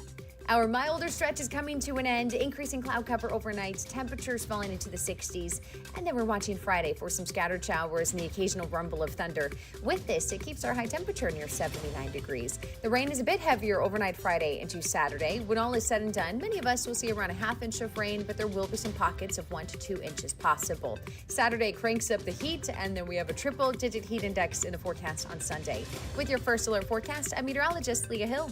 Have you heard those ads claiming Amendment 4 stops conservative amendments? That's not true. It actually stops a couple big cities from pushing radical ideas into our Constitution. Remember 2024? Only 8 out of 114 counties voted to allow transgender surgeries on children. That's terrifying. We can't let just a handful of counties rule the whole state. Exactly. Amendment 4 requires broad statewide support and keeps foreign money out of our elections. Vote yes on 4 this August 4th. Paid for by Freedom Principle MO, Missouri First PAC. Kate Sickles, Treasurer. When decisions matter most, experience isn't optional. As a former SWAT commander, Tim Whitney has led Under Pressure. Today, as Undersheriff and Chief Financial Officer, he helps lead hundreds of employees, manages one of the county's largest budgets, and protects taxpayers with conservative accountability. I'm Tim Whitney, and I'd be honored to earn your vote. Together, we can support responsible growth, strengthen public safety, protect taxpayers, and preserve the character that makes Jefferson County home. Paid for by friends of Tim Whitney. Heather Missy, Treasurer.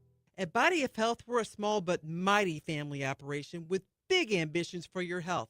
I'm Helene Tobler, and I'm jazzed about how our MRI-grade body composition analyzer is putting personalized health and wellness on steroids. It helps me and Dr. Tobler, that's my husband, refine the advice we give to help you feel better and live longer. Body of Health, trusted, discerning, affordable health care the way it ought to be. Learn more at bodyofhealth.com. That's bodyofhealth.com.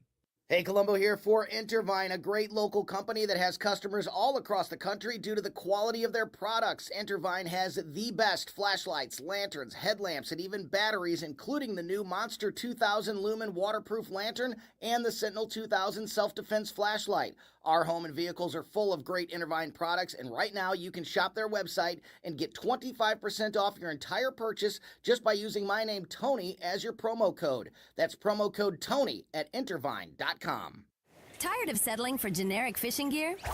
Say hello to Bullseye Bait and Tackle, O'Fallon's one-stop shop for serious anglers. Live bait, premium tackle, rods, reels, and an unbeatable selection of lures from top brands like Megabass, Zoom, and Berkley. Whether you're after bass, catfish, crappie, or bluegill, they've got the gear to help you land the big one. Plus, their expert team, led by Mark and Liz, provides rod and reel repair services. Bullseye Bait and Tackle, 266 Fort Zumwalt Square, or at bullseyebaitandtackle.net.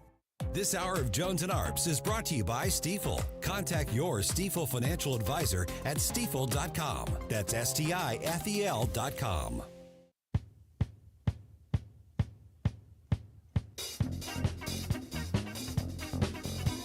You're listening to Tim Jones and Chris Arps.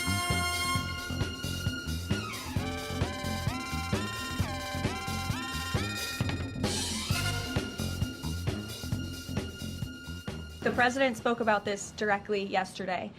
His patience is running out. He wants to see as much of the Save America passed as possible by the August recess. He knows that's what the American people want to see passed. He was just traveling on the road yesterday, spoke about this, and there was a very loud applause from the people in the audience, the everyday Americans, because voter ID is common sense. They want proof of citizenship in our elections. 528 on the Tim Jones and Chris Arp Show. And on the line with us is Jay Town. He is a legal analyst for Newsmax. Jay, how are you, my friend? I am great. I'm so glad to be on with you guys. And before we get started, I just want to say that my friend Catherine Hanaway is doing an excellent job as your Attorney General in that great state. We agree. I've known her, me and Tim have both known her a long time, and she is doing a fantastic job. All right, Jay, you hear talking about the SAVE Act. The Democrats say that if it was enacted, it couldn't affect the 2026 midterm elections. We had the recent story in New Jersey that 6,600 non-citizens voted or were registered in their elections. 400 possibly voted. I couldn't think of a better case for the SAVE Act than that incident. Yeah, well, I mean, look, the thing that never happened 6,600 times in the state of New Jersey, where the Democrats don't have to cheat to win, right? That's a deep, deep blue state. And, 287,000 illegal immigrants are on the voter rolls in this country in just 4 states, right? Add 6,600 to that. We still have, 45 other states, if you include New Jersey, 45 other states, we don't even have their voter rolls. One of those states is California, right? Who just, their illegal immigrants are given CDLs in California, much less a driver's license. That's the least we can do, folks. So it is the Save America Act, and I'll say this. It is no argument to say that it won't impact, passing the Save America Act will not impact the 2026 general election. Who cares? That's not a reason to vote against it. It's certainly not. I mean, I don't believe that's true either, by the way. But who cares? Pass it. Make it a great law, right? Okay. I mean, now's the best time to pass it because it won't impact your cheating this time. But it is frankly the soft racism of low expectations to say that people of color or women or married women, they can't possibly go get ID so that they can vote, right? And well, I don't know, 160 million people voted in the last presidential election. I think we're figuring it out. I agree. Jay, the war with Iran seems to be ramping up. The president has threatened to bomb their infrastructure for every ship that Iran targets in the Strait of Hormuz. Yesterday, there was a couple of war powers resolutions, one in the House, one in the Senate. The one in the House did pass. 4 Republicans joined the Democrats to pass that. It failed in the Senate, 47-49. Is this the best time to be passing war powers resolution while we're right in the middle of a war? Well, it's just all so performative, right? I mean, you know what? Okay, pass your resolution. Then what are you going to do? You're going to go get an injunction from Jeb Boasberg in the D.C. Circuit and have him turn all the planes around and the boats and the missiles and the troops. And I mean, you know what? Article 2 means something in this country now. And part of that, the reason why is, and I don't even want to talk about Todd, but the DOJ has fought all of these injunctions all the way to the Supreme Court. And the Supreme Court has finally gotten rid of Humphrey's executor and all these other sort of overreaches that was either restraining the executive branch or in some cases where the executive branch was way more powerful than they should have been. The president can put his team on the field. He can put his boats in the Persian Gulf or the Gulf of Oman or in the Strait of Hormuz, and he's going to do it. And whatever Congress is doing, they have like 10 other things they could focus on, and they're not. It's not an impressive. There's some really impressive people. I think Speaker Johnson, for instance. I think Schmidt and Hawley. They're very impressive. I could name countless others. Katie Britt, but their performance hasn't been super impressive, and that starts with John Thune in the Senate. We're speaking with Jay Town, legal analyst for Newsmax. Bring me up to speed, Jay. I'm not sure if Todd Blanche has been voted out of the Judiciary Committee yet. I know that Senators Cornyn and Tillis, who are lame ducks because they lost their primaries, were hedging on whether they were going to vote for him or not. Has that vote been taken yet? And your overall thoughts on Todd Blanche?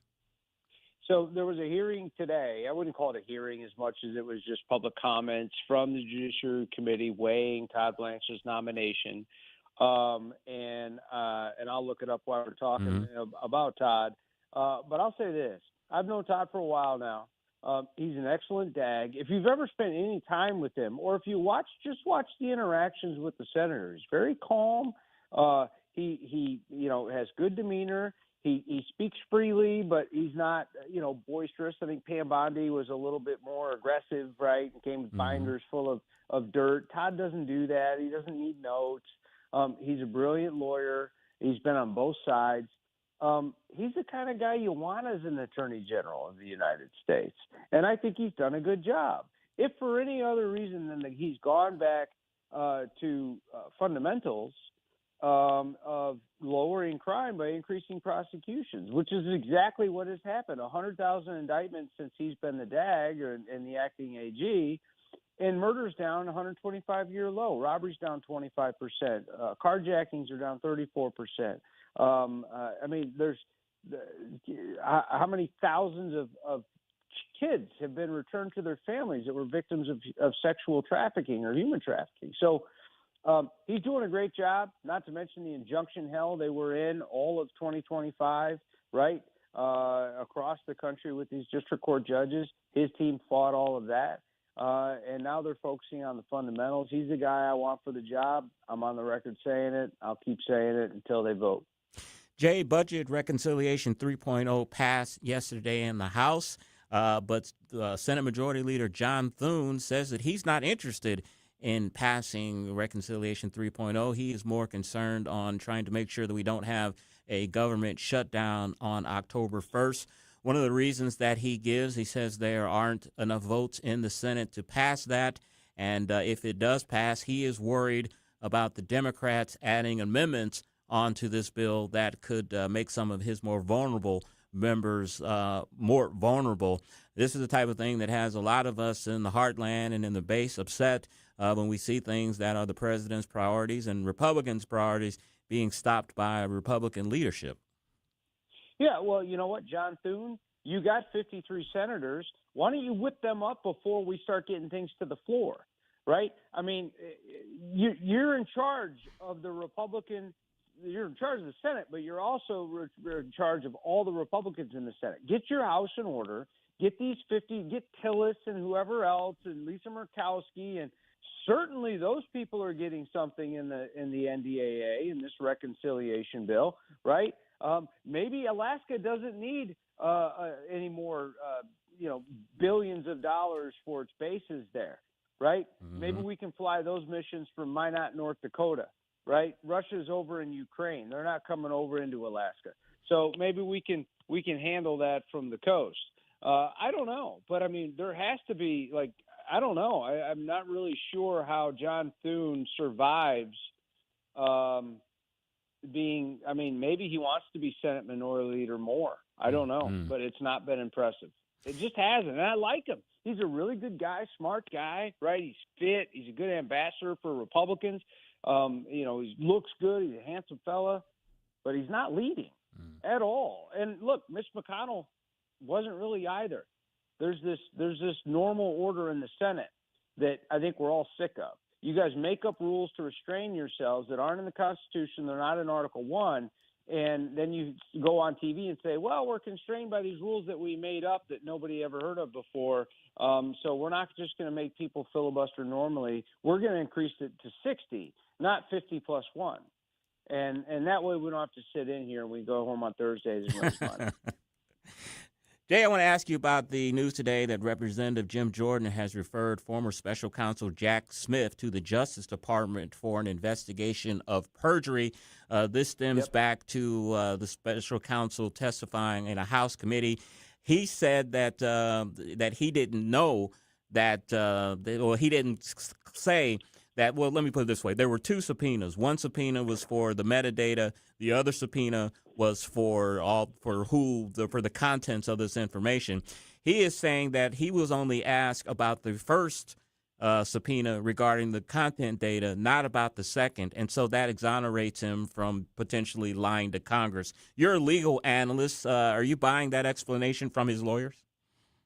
Well, I'm not buying. I mean, it's from his lawyers, remember, so it's not from Todd Blanche. So this isn't an inconsistent statement out of Todd, or not Todd Blanche, but Jack Smith. But what I will say is the videos that I've seen anyway of the deposition of Jack Smith from last year, he is specifically asked, did you receive the contents of text messages from members of Congress? And he said no. Now, I'm not sure how any context of that question could be framed any differently. It wasn't based on this subpoena or in this particular month. It was just a general question, and he answered no. And here's the thing that really matters, and this is why all of this matters. The 44 Senate and House members that had their text messages read, 13 others had all their call data, their pen register data. And God knows what else. When you are after the President of the United States, Donald Trump, the former president at the time, right, in a criminal investigation, all of the abuses of Jack Smith, of all these elected officials, didn't matter. Because if I can get Trump with their evidence, right, or maybe I can use it as fruits of a poisonous tree and use those text messages to put into a search warrant or even leak to the public, so that people start forming opinions about Trump.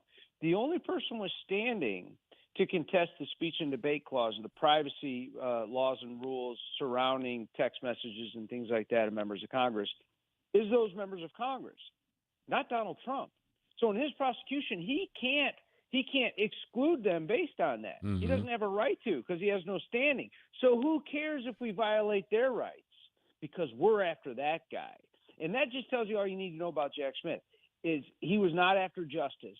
He was not just trying to call balls and strikes and just see where the facts took him and apply the law. He was after Trump. Garland was after Trump. Lisa Monaco was after Trump at all costs. And you saw it happen across the country, and especially to include Jack Smith's two prosecutions of the president. He's an illegitimately appointed special counsel by a weakling in Merrick Garland.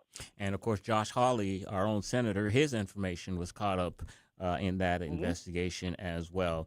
Before we close out here, Jay, I want to ask you about the situation in Maine. You almost, and I say almost, have to feel sorry for the Maine Democrats. They had their Graham Plattner situation. They got rid of him. They've settled on Troy Jackson. He's the former Senate leader up there. One of my colleagues said on NBC Meet the Press, he said that the Democrats have traded a Nazi for a guy with anger issues. Now CNN is reporting they've dug up questionnaires that show that in 2010, he said abortion should never be legal. Poor Democrats in Maine. Yeah, well, this is what happens when you don't let the democratic process be transparent. This is what happens when you don't have fulsome debate, right? And you bring in candidates. I mean, think about the guy up there who wore a dress on stage and said, "I'm a right." I mean, like Maine, that was one of your 6 candidates for Senate, right? And I'm not going to say it could happen anywhere because I have friends in Missouri and Alabama that would disagree, right? It's not who's running for the Republican ticket in the state of Alabama. And Graham Plattner, look, the Democrats would not go on record and say they didn't want the guy. It wasn't until someone finally accused him of rape that they then distanced and pressured him to drop out of the race. But that's how weak the Democrats are in Maine. The Democrat Party writ large has been taken over by extremists, and they are having a very difficult time because the extremists are kind of running things and they're generating all the energy. So if you take a mainstream sort of candidate and put them in front of those people, they're going to get booed off stage. But those are the types of people that can get elected and do great things, right? But that's just not what we're seeing out of Democrats across the country. And that's why you would let Bernie Sanders and AOC be in charge of your political party. This is exactly what's going to happen. My God, they would love to go back to Bill Clinton for 19. My God. Yeah, exactly. Jay, I also occasionally make appearances on Newsmax on their weekend shows. Do you have any scheduled appearances coming up on Newsmax? Oh, geez. A lot of times I don't get scheduled till the day of. I'm on about 3 times a day. But you can follow me at J-Town, Alabama, and I usually post that I'm going on, or I post the clips after I get them. So, I'll be looking for you too, and maybe we can get partnered up together. That'd be a lot of fun. Sounds good. That's J-Town, legal analyst for Newsmax on X. He's at J-Town, Alabama. Jay, thank you so much for your time. It's been an enjoyable conversation. Have me back. I loved it. Thanks. All right. 5:43 on the Tim Jones and Chris Arps show, and we're going to ask, is Waymo safe? We've had discussions about that, and I've got some statistics here that show if it is or not safe. You're listening to the Tim Jones and Chris Arps show on 101.9 94.1 News Talk STL.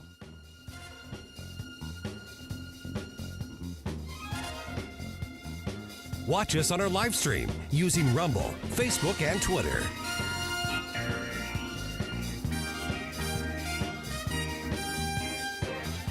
From the News Talk STL Weather Center. Our milder stretch is coming to an end, increasing cloud cover overnight, temperatures falling into the 60s, and then we're watching Friday for some scattered showers and the occasional rumble of thunder. With this, it keeps our high temperature near 79 degrees. The rain is a bit heavier overnight Friday into Saturday. When all is said and done, many of us will see around a ½ inch of rain, but there will be some pockets of 1 to 2 inches possible. Saturday cranks up the heat, and then we have a triple-digit heat index in the forecast on Sunday. With your first alert forecast, I'm meteorologist Leah Hill. Bill, you're an old politician. Yup. Sure am. So you know the old-timers warned that someone trying to sell you a pig in a poke was a con man. Well, sure. Well, no offense, Tom, but your politician's Amendment 5 is a pig in a poke, allowing politicians to raise our taxes without a vote of the people. And the politician's Amendment 4 takes away our power to do anything about it. Well, let's look at what's really inside Ford 5. Oh, don't do that. 5 hits hardest seniors and those struggling financially with new taxes on services like doctor visits, in-home care, and rent. Sales taxes could more than triple. For up to 80% of Missourians, it's a tax hike. And Amendment 4 ends majority rule, allowing a minority of the most liberal statewide voters in one district to effectively end our power to stop corruption and out-of-control spending and taxing. Slick plan, huh? No, Tom. 4 and 5 are schemes that hurt citizens and transfer our power and our money to politicians and lobbyists. That's why I'm voting no on the politicians' Amendments 4 and 5, paid for by Missourians for fair governance. JC's Wayback Machine. You knew him as Super Dave. You knew him as Marty Funkhauser on Curb. It's Bob Einstein as this week's A-List Interview of the Week. The Moody Blues performed at Riverport this week in 1993 with the St. Louis Symphony Orchestra. We'll go all the way back to '67 to talk about their groundbreaking album, Days of Future Past. All brought to you by the Weber Automotive Group. It's JC's Wayback Machine. Every Saturday night, 6 to 9. On News Talk STL. When you're approaching retirement, there are a lot of questions to answer. Do you have enough money to fund your income for life? How should you claim Social Security? And what's your plan for health care and long-term care? Hi, I'm Eric Robert, Director of Investments with the ClearPath Wealth Management Group at Stifel and host of On the Money Saturday mornings at 9 on News Talk STL 1019. Don't leave your retirement to chance. It's crucial to understand and address relevant risks before you retire. Our team can help you get organized, guide you through critical retirement decisions, and create an investment portfolio designed around your needs. To schedule your free retirement plan consultation, go to clearpathinvesting.com. That's clearpathinvesting.com. Or call us at 636-695-2650. That's clearpathinvesting.com or 636-695-2650. Stifel Nicholas and Company Incorporated, member SIPC and NYSE. Hey, it's Columbo reminding you that when the fish are biting, gear up with the best at Bluff City Outdoors. They have a huge selection of all the gear you need for your next trip on the water, including great products from all the top brands in the industry like Mega Bass, Mad Cats, Penn, and more. Plus, join us every Saturday at 11 a.m. on the Bluff City Outdoors Show for great conversation and the local fishing report. Open 7 days a week, 1 mile east of Fast Eddie's at 2813 East Broadway in Alton. Follow them on Facebook and at BluffCityOutdoors.com.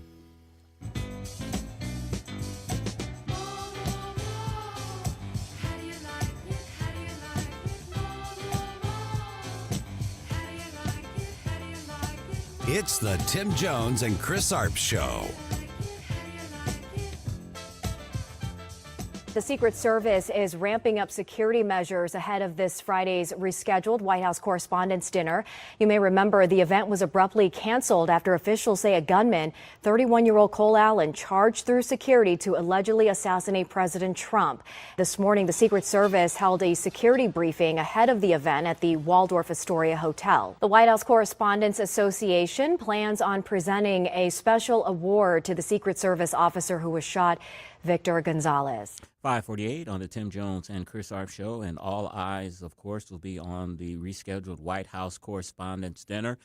I hate that it was canceled because the president had built it up, that he had some real zingers lined up for that event. You know, when that is a type of event where you're kind of roasted and you have comedians, and it's kind of a lighthearted affair for politics, for Washington, D.C. So we'll be able to hear all of the jokes that the president had scheduled for the White House Correspondents' Dinner.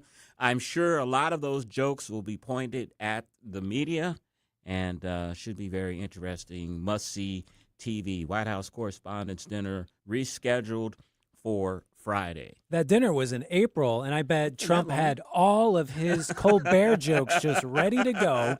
And Colbert's episode was his last one was in May, so now he's just got to reuse them. And I it's like gonna be to awkward. hear him again. Just say them anyway. Yeah, you know, why not? I'm sure he'll have a lot of fans there, and I'm sure he probably will be watching. Joel, we talked about Waymo before. I think I don't know if it was this session or the previous beginning of the legislative session. We had someone. I think it was the AFP director for Missouri who is supportive of Waymo, and I think there was a bill to try to legislate having them legal here in Missouri. I don't think it passed. Would you take a Waymo, and have you ever taken a Waymo? I've never been in a city that had a Waymo, and it was this session where they needed it to get passed. Yeah. And since it's on the back burner, you know, they have to wait till next session. But you'll still see the Waymo cars around studying the streets with someone inside. We just had that great story of California where these teenagers were shooting guns and drinking alcohol in the back of a Waymo, and they just disabled the car, and the cops came and arrested them. So maybe that's another way to get dumb teenagers arrested. And they're so stupid. They thought the car malfunctioned. They didn't know that they did the kill switch intentionally so that we can catch you. Yeah, they were talking to them directly through the Waymo speaker, and it said, "You're not locked in, but please stay in the car." So it wasn't actually a kidnapping. I told you I had a chance when Becky and I were in Dallas a few months ago. I had a chance to take a Waymo. I called Uber, and Waymo was one of the options. And it had a little countdown. It gave me 1 minute to decide if I wanted to just wait for a regular Uber or if I wanted to take the Waymo. I thought about it, Joy. I had about 6 seconds left. And I just said, nah, I'll just wait for the Uber. I'm not ready to give up that type of control yet, for me personally. Yeah, I would definitely do it. I mean, I spent my whole childhood in a car in the back seat, not knowing where we were going. Yeah, it was like time travel. You just wake up somewhere else. I guess it would be kind of like that. An independent study finds Waymo's robo-taxis are involved in fewer crashes than human drivers. Of course, that's a key milestone for earning public trust. Researchers compared crash rates of human-driven cars and Waymo robo-taxis in San Francisco, Phoenix, Los Angeles, and Austin. Those are 4 cities where the robo-taxis are prevalent. Waymo vehicles had 68% fewer police reportable crashes per mile traveled than human drivers in those cities.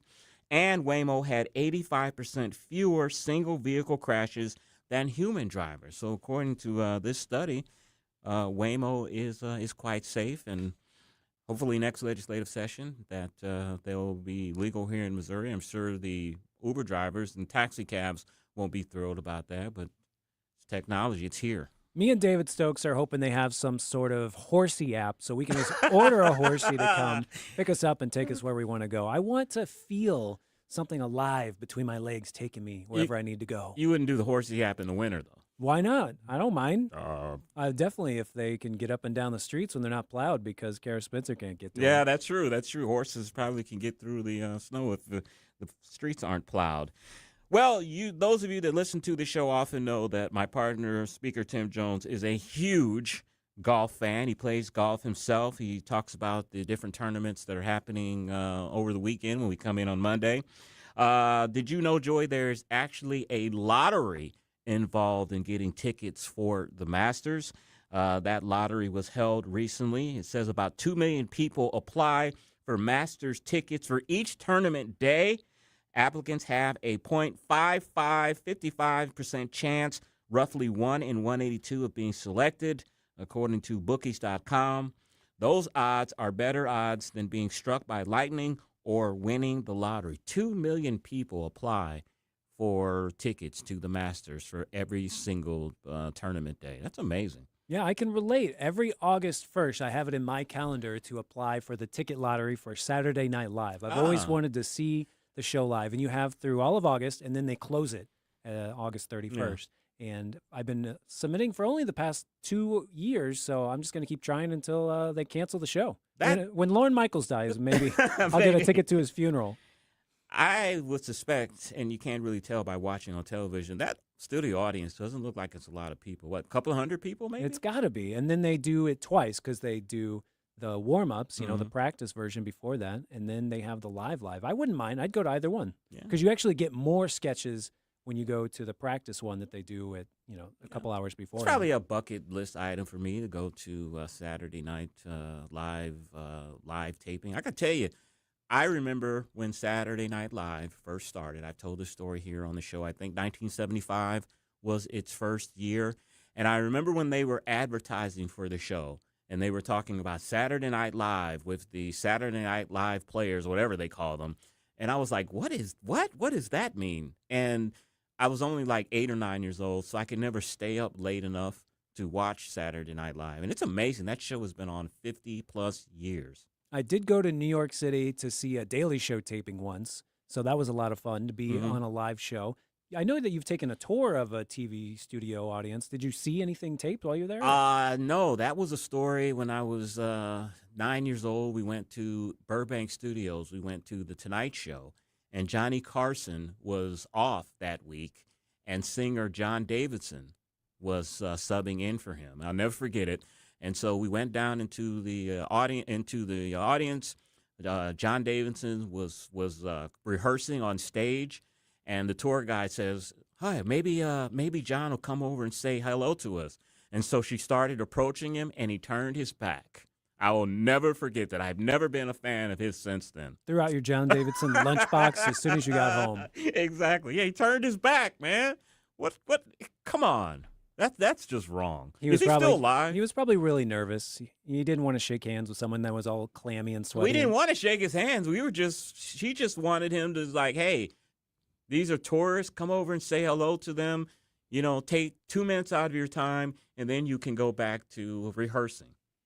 I'll find out if he's dead. I'll send this tape to his next of kin so they know to apologize to you. I've asked Becky, is she a relative? Because, Becky's maiden name is Davidson. She says there's no relation. Just hating anyone with that last name. Exactly. Mike Lindell, the My Pillow guy. He, of course, was got in a little trouble with the voting machine deal there back in 2020. Joey, he is running for Minnesota governor. He has been endorsed by President Trump, but there's one little problem with his campaign, though, that may hurt him. He has not registered to vote in Minnesota. Oh, yeah, he's like a felon, isn't he? No, he just never registered. I'm like, so you're running for governor, but you can't vote for yourself. I know part of his story was that he was a tiny bit of a crackhead, so I didn't know if that somehow made him ineligible. Did I ever tell you when we were at the other station, when Tony and I had our weekend show, we actually interviewed him? My God, you guys got all the huge names. We interviewed Mike Lindell, and that's when I first learned that he was a crackhead at one time. I had no idea. He told the story about it. I mean, he's an honest guy. Maybe he will be a good politician up there. Yeah, maybe a little too honest. Maybe he can give all the Minnesota voters, if you vote for me, you get a free pillow. Hey, why not? Do you ever see his ads on TV anymore, or is he just... Where have they been? Yeah, I guess he got sued out of existence or something with the voting machine stuff. Don't see much Mike Lindell stuff anymore. All right, that is the Tim Jones and Chris Arps show for this July 23rd, Thursday edition. Coming up next is Larry Connors USA. The story behind the story... when Larry was a bull rider. Wow, I keep telling you, he's the most interesting man in the world. Can't wait to hear that story. You've been listening to 1019 94.1 News Talk STL. Drive safe and have a great evening. Jamie Allman here, tossing and turning over retirement worries. You're not alone. 3 out of 4 Americans share your concern about having enough saved. But here's the thing. A comfortable retirement isn't out of reach, even if you're planning for 30 or 40 years ahead. Every day, Jeff Portman from the Gemini Wealth Group helps people avoid the critical mistakes that can derail their retirement. Build your path to financial confidence. Visit GeminiWealthGroup.com or call Jeff directly at 314-888-0123. Securities and advisory services offered through LPL Financial, a registered investment advisor. Member FINRA, SIPC. I'm Dr. TJ, owner of the Institute of Natural Health, co-owner of Optimal Nutraceuticals, and the host of Wellness One. Wellness One is designed to cut through the nonsense and provide you common sense science-based information regarding health and wellness. On the show, we discuss topics like thyroid health, gut health, hormone optimization, and many others. Our show airs Saturdays at 10 a.m. and 2 p.m. and Sundays at 11 a.m. and 3 p.m.